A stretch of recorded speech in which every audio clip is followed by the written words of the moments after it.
আমরা মহান আল্লাহ রাব্বুল আলামিনের শুকরিয়া আদায় করছি যে আল্লাহ রাব্বুল আলামিন আমাদেরকে এই মুক্ত পরিবেশে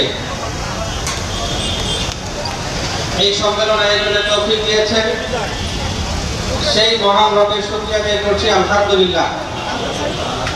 দরুদ ও সালাম পেশ করছি মানবতার মুক্তির দিশারি সাইয়্যিদুল মুরসালিন স্বৈরাচারের পতনের পর বাংলাদেশের মানুষ নতুন করে আবার ঘুরে দাঁড়িয়েছে।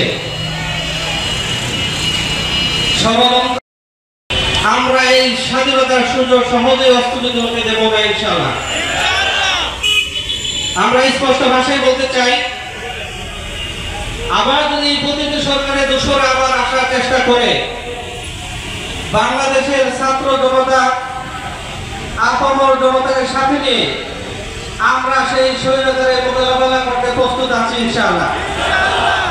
সম্মানিত উপস্থিতি, বাংলাদেশ জামায়াতে ইসলামী দেশে ন্যায় এবং ইনসাফ ভিত্তিক সমাজ প্রতিষ্ঠা করতে চায়।